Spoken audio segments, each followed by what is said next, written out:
I spy with my little eye another excuse to use Nami's boobs in a video. Another excuse to talk about the technology in the One Piece world, because navigation is truly a fantastic thing. Today's video is about the log pose, alright? The wonderful piece of wood and glass that enables the user to go on a magical journey into the Grand Line, facing off against huge sea monsters, islands with weather patterns that defy common logic, rocketing you into the stratosphere, submerging you under the ocean, and just so many ways that you could die. So many ways that could result in you just nothing more than a blood stain on the side of a coast somewhere, like your body just is never going to be found ever. Probably because it was eaten by the aforementioned sea monsters. Okay. So, yeah, the log pose, is the compass of the One Piece world. Video's over, right? No. We're gonna be a little bit more on that. Alright, so let's start small. So, furthest away from Nami, okay? In the One Piece world, you got the Four Blues. Then you got the Grand Line, alright? Fundamentally, there's other oceans as well, but let's just fundamentally keep it like that, okay? Even the Grand Line itself is broken into two halves, but keeping it simple. You got the Four Blues and you got the Grand Line, okay? Now, in most of the One Piece world, as in the Four Blues, the magnetic force works pretty much the same as it does in our world, meaning that there's a magnetic north and a magnetic south pole. And you get yourself a compass, just an ordinary one like you'd see in our world, north, south, east, and west, and then it, directs you to whatever direction is that particular, magnetic charge. Fun fact about compasses, and I didn't even really notice this most of my life. It's pretty obvious when you really think about it. I was watching a video with Neil deGrasse Tyson, and he actually explained this. So, you know how you have like a compass, right? And you have the needle, and the needle points to the north, and you look and, okay, the north, it's actually right there. I'm okay, it's north. Awesome. Compasses, though, they're supposed to point away from the same direction they're charged at, right? So if your needle is charged north, it would actually not point toward north. It would be pointing south. So the needle in your compass that's pointing north is actually charged with the southern polarity, and vice versa. Never realized that until just now, but now you have that knowledge. I want you to take that knowledge, and I don't know what you're gonna do with it. I still haven't decided what I'm gonna do with it, but you have it now, and that's all that matters. Alright, so yeah, now keep in mind, the Grand Line makes up a very small percentage of the total surface area of the One Piece world, okay? So most people are going to be traveling in the Four Blues, using the same kind of navigation tactics that sailors used in our world for a very long time. Alright, compass, sextant, maps, and all that crap. They didn't have GPSs or smartphones or anything, but, they got by. Saitama is my lock screen. You saw it, I'm just gonna explain it. There you go.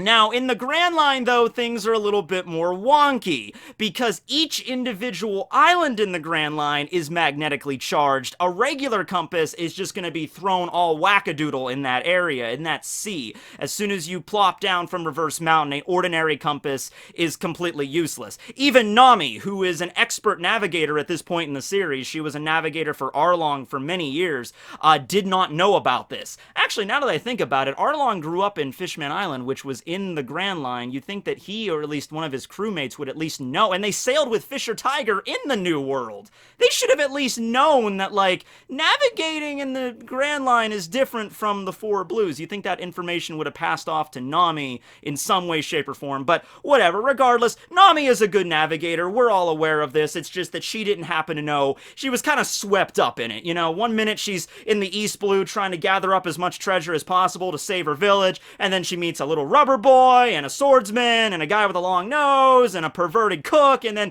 next thing she knows, hey, we're going into the Grand Line, the ship graveyard, so come along, Nami. So after Reverse Mountain, they land at the Twin Capes, and it's rather fortunate that they did, because otherwise they'd be kind of screwed, right? They land at the Twin Capes, they have the whole adventure with Laboon, and they meet Crocus, and there's Miss Wednesday, and, Mr. Nine, and they chase them off, and then afterwards, after everything kind of settles down, Luffy punches a giant whale in the eye and then implants a mast into his cranium. After things calm down a little bit, Nami and everybody, they're hanging out at the lighthouse at Crocus's place, and they're looking at all the things, and Nami's like, all right, I need to start charting the course, which islands we're gonna go to. I mean, her whole goal is to draw a map of the world, so actually that's another reason. Why didn't Nami know you needed a log pose in the Grand Line? Her goal was to draw a map of the world. You'd think this would be a piece of information that would have existed somewhere in a book that she could have read, but okay, it's alright, it was early One Piece, alright, it was meant to be mysterious, and ooh, we don't know what the Grand Line is like. So she takes out a regular compass, she plops it down, and the needle is just spinning like crazy. And then Crocus is actually the one that explains to the crew how navigation in the Grand Line works. He actually does it, if I'm remembering correctly, paraphrasing here, he's like, "Did you all come here to die?" Everybody just kind of looks and like, oh, no, I don't think we did. Luffy, did we come here to die? No, we didn't. I guess we didn't. So Crocus explains, being on Roger's crew. He doesn't explain that to Luffy and the gang, but being on Roger's crew, he's navigated the entire Grand Line. He's went from the Twin Capes all the way to the end, across the Red Line, and then all the way to Raftel, wherever that happens to be. So if there's any one person to be a good expert on this, it's Crocus. I'm hoping that maybe Crocus helps out some other pirates as well, because you figure most pirates have to arrive in the Grand Line from the Twin Capes. They have to pass by Crocus at some point. I'm sure some of them are just completely indifferent toward him. They don't even care. They just keep on sailing, or maybe they see Laboon and they get scared and they're like, giant whale, keep sailing. And Crocus might be actually rather lonely in his little lighthouse. Like, no one ever comes to visit him, And so Luffy and the crew were one of the first, pirate crews to actually, talk to him. And he's like, oh, it's cool. I'll give you my log pose. Here you are. I have a spare one. Maybe he has just a chest in there. Just be like, okay, listen, you fledgling greenhorn pirates are not going to get very far. So here, take one of my many log poses here. I'm just like, it's a NPC in an RPG or something, and just like, here's a map of the town so you don't get lost. And he's like, here's a log pose.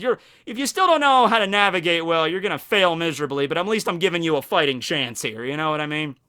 So the log pose, very unique design. The bracelet part of it can be anything. Nami's or Crocus's was made out of wood. Ace had one that looked like a more traditional kind of just watch strap sort of deal. But you can make it like a designer log pose, I'm sure. You can get maybe like a diamond embezzled one or something. I don't know. Anyway, the main feature, the main function of the log pose is the top part, which is a piece of glass, like a sphere of glass, and inside of that there's a needle attached to a string, and this needle is tuned to memorize and record various magnetic charges one at a time. So what it basically does is, at Reverse Mountain, at the Twin Capes, it'll lock on to one of 7 different magnetically charged islands, and then it will only point toward that island. So it doesn't have anything to do with north, south, east, west, like the cardinal directions. Not like the cardinal directions really have anything to do in the Grand Line. I mean, they might be useful when you get on an actual island. Like if you get on a really large island, like Alabasta or Dressrosa or something,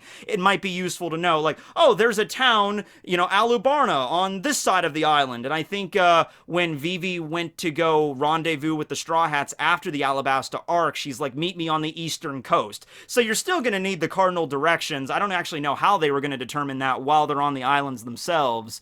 I don't know actually about that. Maybe when you're on the island, the compass might work, but no, that can't be the case. Wow, that would be difficult. How would you be able to keep that kind of straight in your head? I guess the islanders would just have to know, like, that's the eastern shore, that's the western shore, south and north, and that's just how it goes. Commit that to memory, because you can't double check on a regular compass. That's just not how it works, right? Well, anyway, there are some advantages and disadvantages to a log pose. The advantage is that you will not get lost in the Grand Line in a giant typhoon. At least you know where the next island is at all times, even if sometimes it doesn't make any sense. There was actually a chapter of One Piece right after Alabasta that kicked off the Skypiea saga, and the title of the chapter was Why the Log Pose is Round. Probably a question that nobody ever asked up to that point. This was way back in like 2003, 2004. I wasn't reading One Piece at that point, but I'm sure many people just thought, oh yeah, the log pose, it looks like that because it's cool and it's different and it's a fantasy world, so of course. But Oda's like, no, there's a, practical function for why it is round like that, why the needle is in that sphere, because not every single island is on a horizontal plane. Like, you go to that one, and then it turns over there, and you go to that one, and it turns over there. No, there are sky islands where the needle points straight up. There are islands on the seafloor, like Fishman Island, that the needle has to point down to direct you towards. Now, also, disadvantage, it cannot tell you exactly what is on the way to that island, alright? Giant sea monsters, the weather in the Grand Line, it does not tell you what type of island it is. It doesn't tell you, hey, you're going to a winter island or a summer island next. There are some islands that are not magnetically charged, so it's entirely possible that you might actually bump into another island along the way. Case in point, the Florian Triangle and Thriller Bark. The Straw Hats knew they had to go to Fishman Island next, but all the log post told them was, oh yeah, you just have to go down at a certain degree and it's that far down. Like, it doesn't even tell you how far, it just tells you the general angle and the direction, and that's it. So they leave Water 7 to head toward Fishman Island, and they bump into Thriller Bark in the Florian Triangle, and then they bump into Sabaody, because it's like Sabaody doesn't have a charge, it's just a cluster of mangrove trees. Thriller Bark is an island originally from the West Blue, and I still have no idea how that works, but that is not magnetically charged because it's not an island native to the Grand Line. There are islands like Long Ring Longland where it's just one big island with one magnetic charge, although when it goes to high tide it looks like there are various like separate islands, but they're all the same island, so you can't use the log post to direct yourself to each one. So there's a lot of exceptions to this, and it's actually a lot less practical than it really looks, because the log post just has a slew of things that it just doesn't tell you about the direction you're heading in. All it really just does is guarantee that, yeah, if you keep following the arrow in a straight shot, you will stumble upon an island at some point. How long that takes and what dangers befall you, well, that's completely on the crew and how you deal with it, right? You better have a really good navigator. The Straw Hats, Luffy, you got lucky, alright? Seriously. Either you were in a manga that was written out with the express purpose of finding a navigator really early on in the story, or you just got incredibly lucky, my man, alright? Now, here's some other problems with the log pose.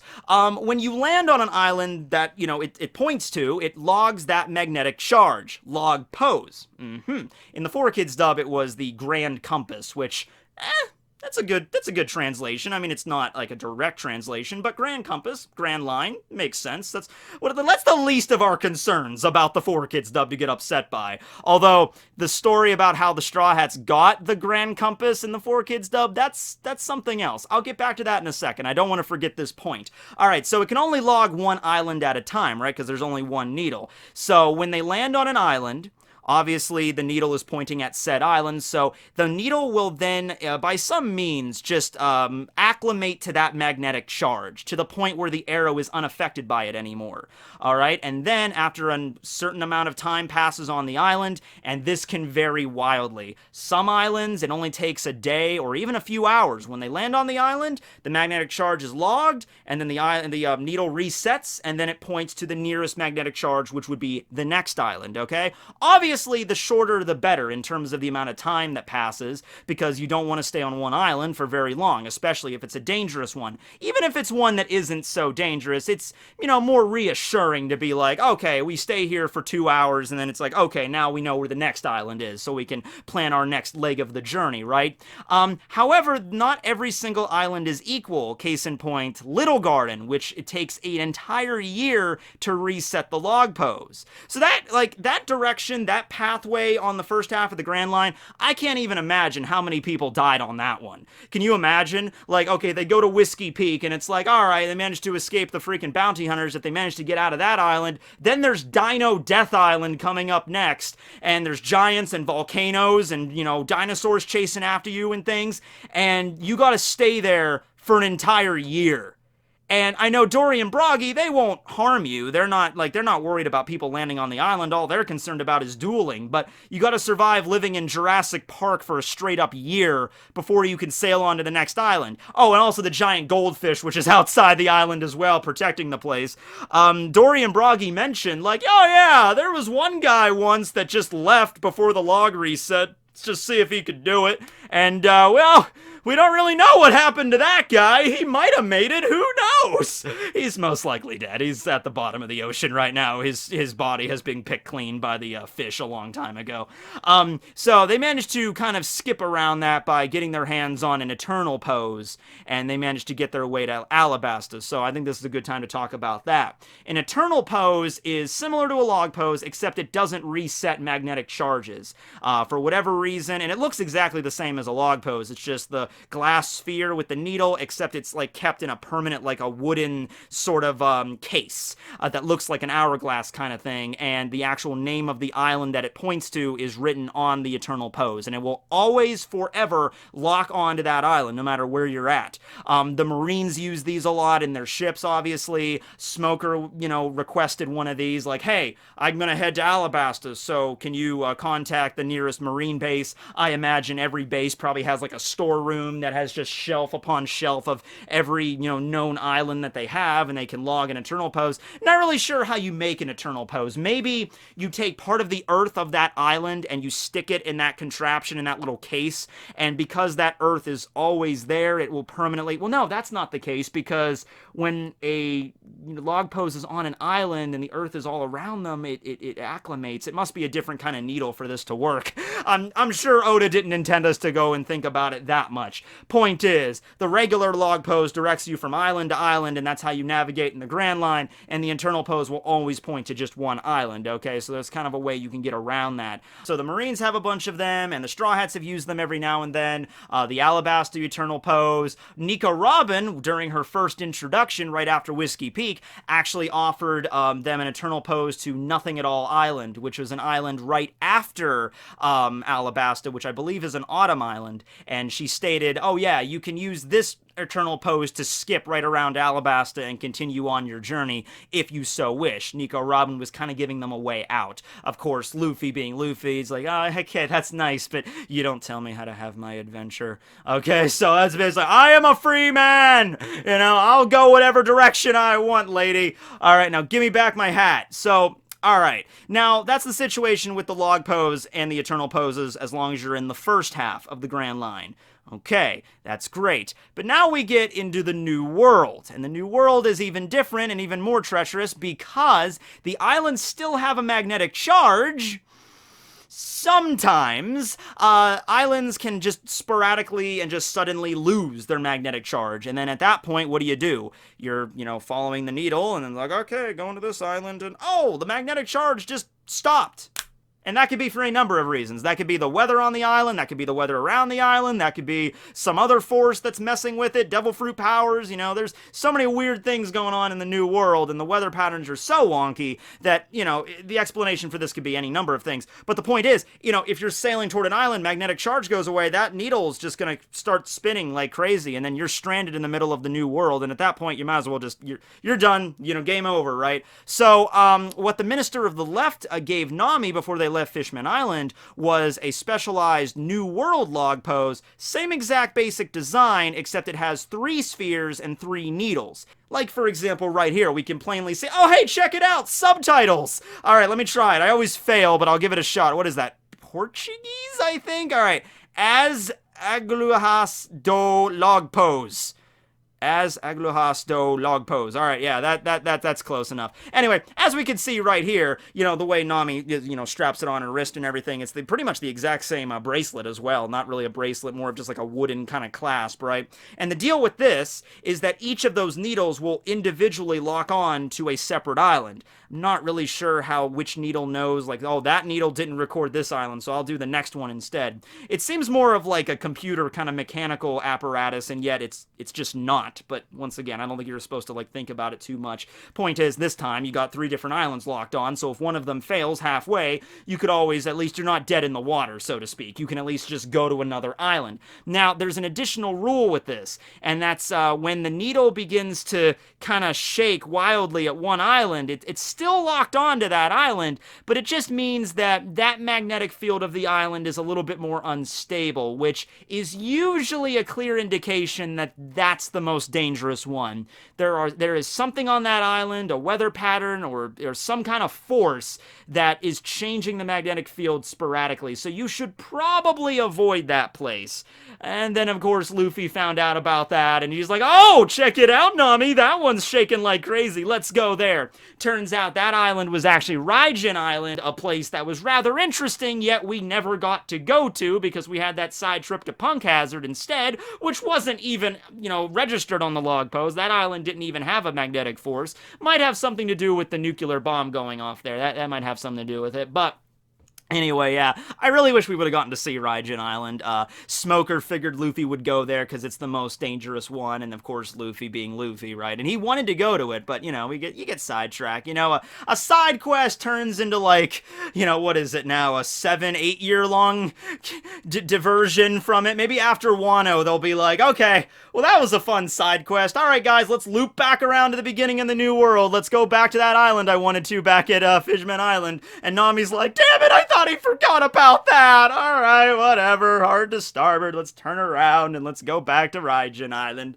That'd be neat, at least to find out what the deal was with that place. What was the deal with the old lady and, like, would you like a casa, dearie? Like, actually, yes, an umbrella. It was raining quite a bit today. I would have actually preferred an umbrella today. But, unfortunately, just some things are not meant to be. Now, when it comes to the end of the New World, most people assumed that you get your hands on not an internal pose, a log pose, and you just keep following the needles, and eventually you would just end up at Raftel. Like, that's the last island in the New World, right? Well, I mean, if that was the case, that would be a clear way of at least where Raftel was, and it seems Raftel is more of like a phantasmal island, a mirage island. It's not the place you could just sail to, right? So, the way that this was explained on Zou was that if you keep following just the regular log pose, you will eventually end up, they all converge at one point. Eventually, every island, like, you have, like, different paths, but eventually every path will converge at one island. We don't know the name of that island. It's not Raftel, so I just took to calling it Last Island, just for simplicity's sake, right? So, when you land on Last Island, like Roger and Crocus and their crew did back in the day, that's where they found out about the existence of the road poneglyphs. And if you get all the road poneglyphs, then you will be pointed directly toward Raftel. That's how you find that location. So I can imagine Roger kind of probably viewed it as like a bonus level. Like he's like, all right, me hearties, let us sail the Grand Line for an adventure unlike anything ever before. And they're sailing the Grand Line, and they're in paradise, and then they go into the New World, and they're just sailing, and then finally, all of the needles on the log post converge at one island. It's like, Captain Roger, we've landed at the last island in the New World. Ah, thank you, me hearties. And they land there, and they're like, we've conquered the New World. And then they find out about the road poneglyphs. Maybe there's some culture on that island, or maybe there's a poneglyph, or something that, could indicate, there's more after this. This isn't the last stop, okay? This is the last island that's magnetically charged that the log poses point to, but this is not the last island in the Grand Line. And then Roger was like, bonus level, me hearties! Yarg! And then let's find this Raftel place. And then they went on a hunt to find the different road poneglyphs. That was probably some backtracking involved there. They had to maybe go back to Zou, and then, Big Mom had one, so Roger had that little, connection with her. Don't know if Kaido always had his 20 years ago. It's possible he might have. No, this is like 25 years ago. Maybe Kaido still had his. We know Big Mom had hers, but, maybe Kaido's was located somewhere else that Roger found, and in the intervening time, Kaido found that and brought it back with him.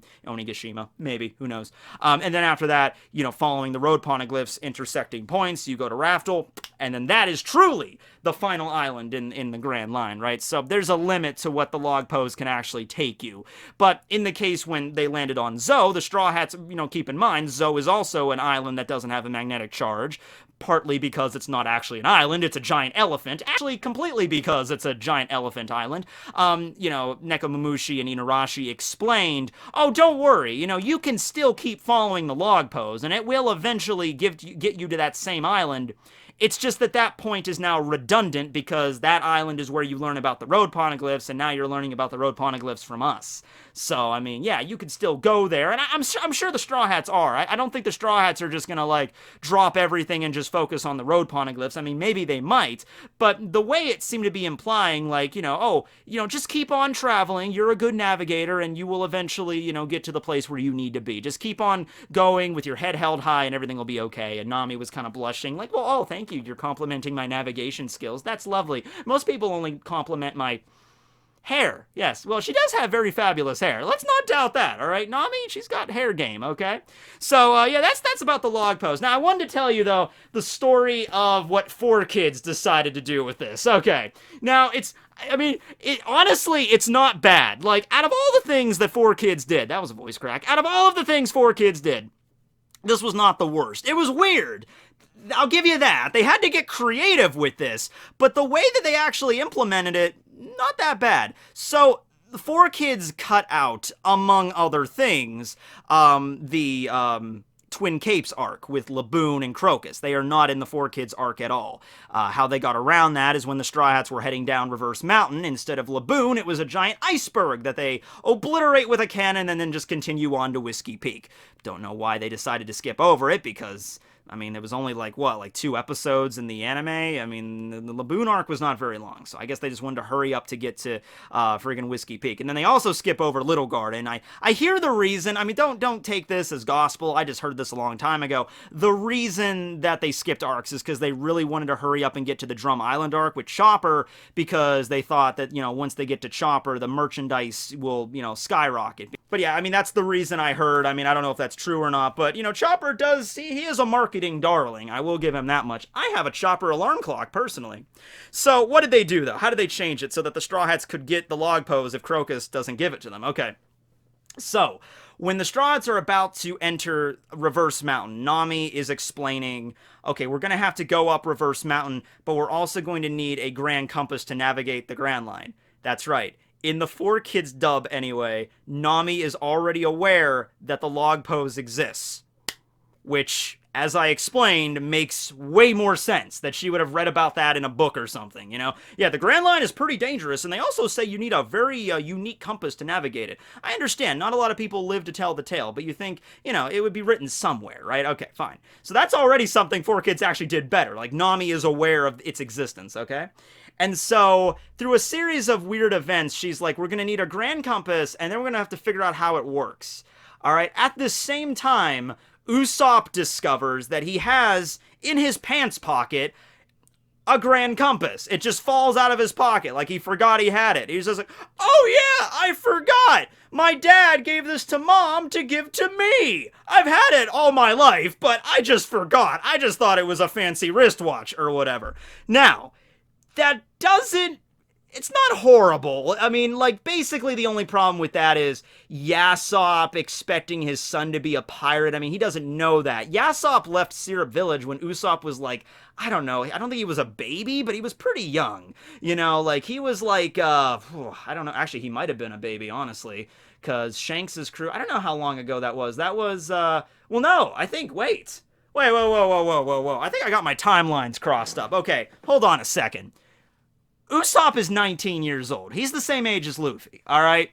24 years ago, Roger was executed. It is implied that Shanks, right after leaving the execution at Logtown, he decided to start building his own crew, right? I always assumed that happened, immediately. I thought that there wasn't really that much of a time gap there. I thought, Roger gets executed, Shanks gets inspired to go and, pick up everybody. And so he starts building his crew, and so, but that couldn't have been the case. It had to at least have been a 5-year gap there from when Shanks witnessed Roger's execution, because Yasopp has to impregnate Banshina, and then, at the bare minimum, impregnate her, and then immediately leave, which is a douche move, 100% Yasopp. Okay, so I actually looked into this after the video, and it's really interesting. According to the wiki and the world timeline of One Piece, Shanks met Yasopp on the cliff of Gecko Island 22 years ago. Alright, 22 years before the current storyline. Okay, so that is about 3 years before Usopp was born. Now you got to factor in like 9 months for, before that where Usopp was conceived, but still, well before that. So it does seem like a little bit of incredulity in the timeline where Shanks met Yasopp and he joined his crew and he left Gecko Island, but Usopp wasn't even conceived yet. So that's kind of a problem. Unless Shanks and Yasopp went journeying around the east and Yasopp, made a few pit stops back home a little bit. Like, that honestly makes me feel even worse for Banshina and Usopp. Like, he's like, come on, Yasopp, join my crew. And they leave, and he just, like, pops back in every now and then, has sex with Banshina, and then, he leaves again, and then Usopp is born. I'm like, damn, Yasopp, come on, man. And then eventually they just go to the Grand Line, and then, Shanks becomes a Yonko, and then, they never see him again. And then Usopp doesn't know how it works, though. Sanji is actually the one that's like, wait a second, I think I know how to use it, Nami. The old man back at the Baratier explained it to me. And so we cut back to Zeph in a flashback that's like, remember this, the one way to navigate the Grand Nine is with the Grand Compass. You need to use it to follow the magnetically charged islands and you'll be fine. Zeph has been to the Grand Line before. It would make sense that he did indeed have the Grand Compass and he would know how it works. Honestly, I think you could have just cut out the whole Yasopp thing and you could have just had Zeph give Sanji his old log pose. That would have probably made a lot more sense. And I think what 4Kids was trying to do is like, oh, because of Usopp, we got the compass. And because we picked Sanji up, he has the knowledge. And Nami's the navigator.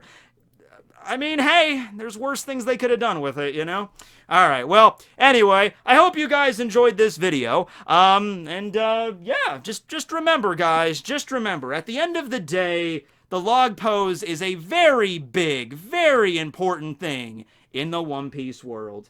And always remember, geography is everything and all that stuff. Yeah, okay, great. Signing out! This is Piratology. It's a book that I got when I was like a really little kid, and I actually lost it since then. I found this copy on eBay just because these are books I read when I was a little kid. We also have Wizardology and Egyptianology, and oh, this is a book that's actually very important for right now in the One Piece story. We have Dragonology. So this is basically the formula on how to defeat Kaido right here. Actually, I wonder if there's a list here. It's like, this is how you defeat various dragons. I'm like, oh, okay, the answer was right here all along. But yeah, I mostly just like these books because they had very striking covers and they had really cool things like embedded in the covers. Like this one has a compass. The Wizardology one has like these little, like, they're just really cheap, like little fake marbles you can buy at like any sort of dollar store. But, it catches the eye, it's pretty neat.